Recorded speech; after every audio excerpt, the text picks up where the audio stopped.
Am I staying for the right reasons? Now, I really can't answer that specifically for you, whoever you are watching this right now, because everybody's circumstance is a little bit different. But what I can provide are some questions we can ask ourselves so that we know we are doing this for the right reasons. Because, I mean, really, the right reasons are really subjective, aren't they? Some people stay and they feel like they're staying for the right reasons, and other people may look at them and go, well, no, I don't think that's the right reason. I want this to be an exploration for you specifically, you to think about and determine for your own situation. So when we choose to stay, is it for the right reasons? We'll explore that in just a moment.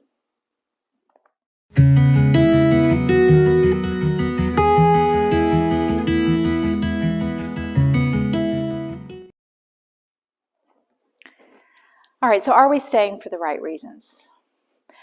I want to start by saying, if you believe this is the best decision for you right now, then yeah, you're staying for the right reasons, okay?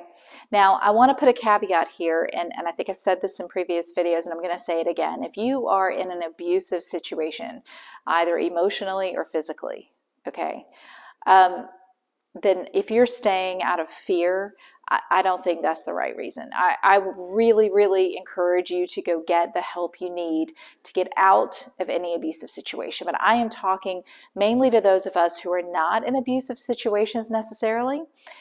We've made a choice to stay, and now we're determining if that we're doing it for the right reasons. So I hope that makes sense. So first of all, if you've chosen to stay, you've made the best decision you can make when you made it. And you can change your mind. There's nothing wrong with that. There's nothing wrong with deciding down the road that this was not the best decision for you.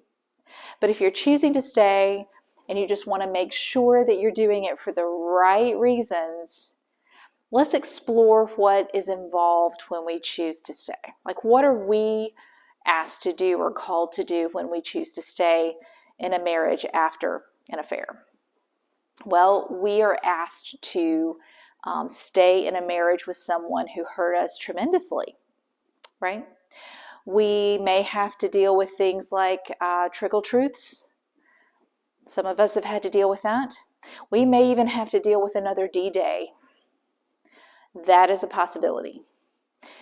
We will need to seek appropriate help, counseling, things of that nature. We need to be prepared for the physical, emotionally, and intellectual struggles we will go through. For instance, might be tough to sleep. We might not have an appetite. We may have really anxious thoughts that keep us from focusing on work. Emotionally, we may be all over the place with how we feel in a given moment. Our thoughts may betray us. We may have intrusive thoughts constantly every single day. Choosing to stay means we need to recognize all of that. We will need to learn how to be really good about managing how we feel. Even though we have a ton of emotions that throw on us at any point in time, we need to figure out how to manage those. Okay, if we want to have a relationship with our husband, if the goal here is to heal and move forward, there are things we have to learn, and that's one of them. We have to figure out how to be really, really good at our energy expenditure. For instance, if we are completely drained because we haven't slept in a week and our emotions are all over the place, well, then we have very little energy to do our friend a favor right now. Right?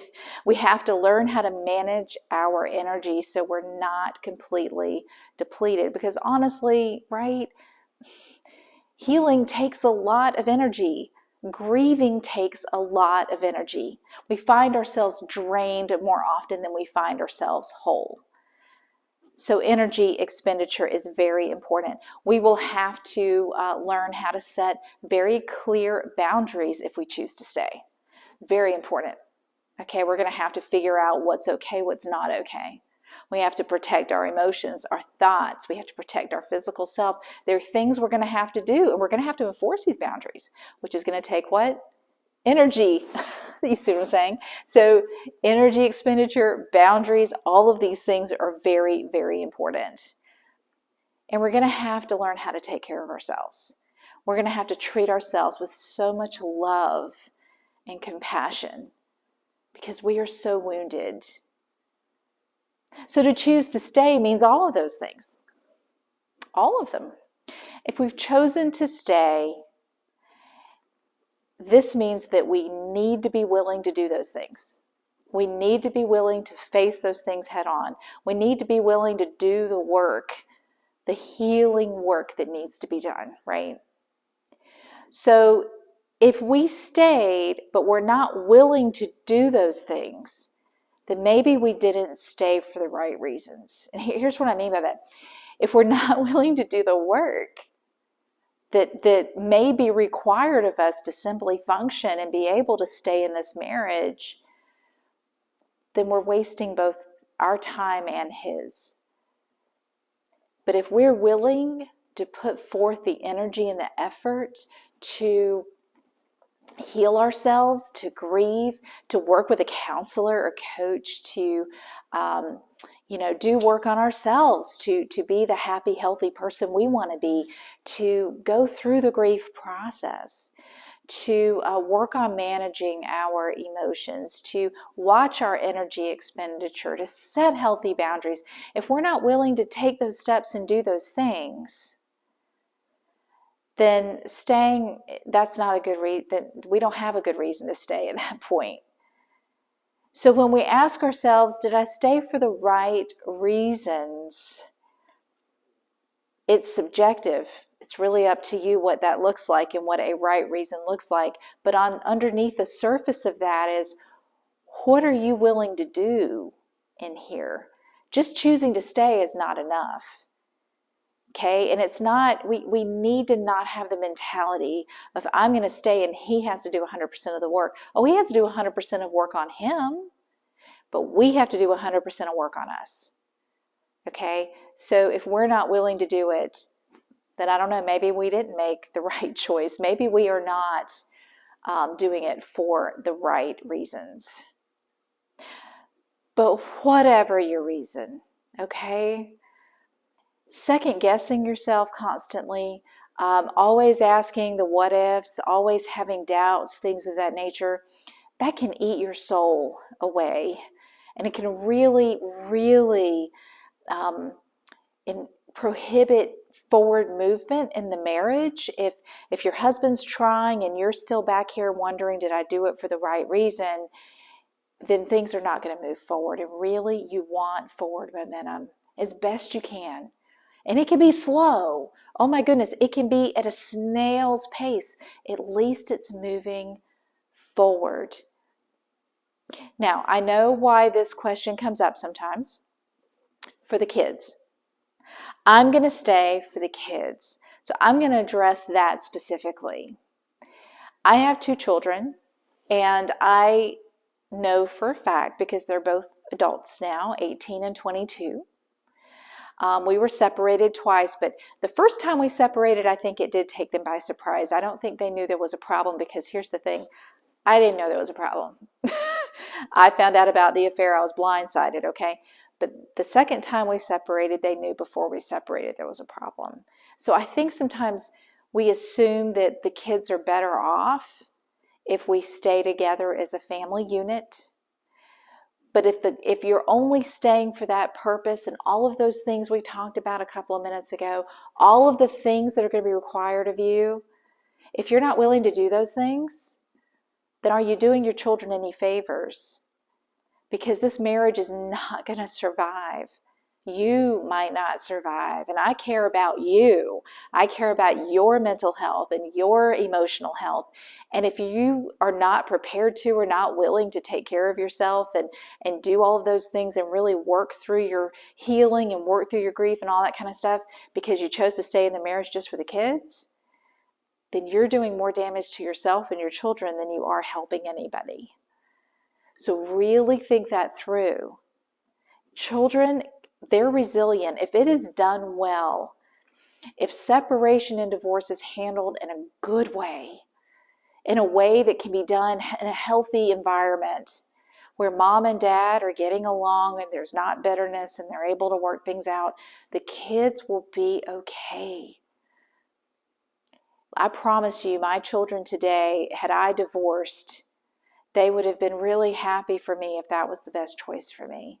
My daughter has said as much. She supported me. She was a little angry when I reconciled with her dad the second time because she was really angry with him. But she and I've had great conversations about that. She's happy I stayed.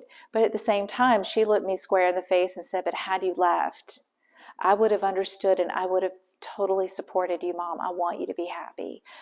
That's what our kids want. We think we're doing all this for them, but really think that through before you make that decision. Now, can staying for the children be part of the picture? Absolutely.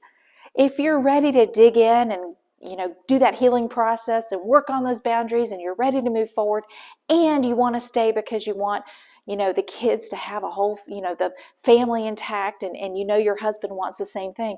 Oh, sure, that can totally be part of the picture.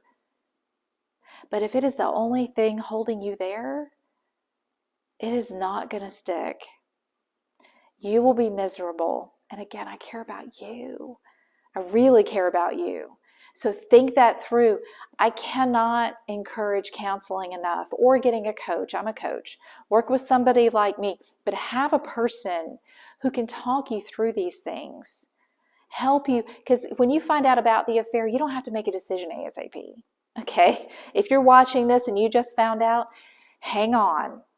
Don't make a snap decision. Let somebody help you figure this out. What are your reasons to stay? Are you willing to put in the work and the effort? I think you'll be surprised by your answer maybe. I don't know. But it's a great exercise to get into. Are you willing to do these things? Are you ready to put in the work and move forward? What are your reasons? Then you decide. Is it a great reason to stay? Is it the right reason to stay? Only you can answer that question at the end.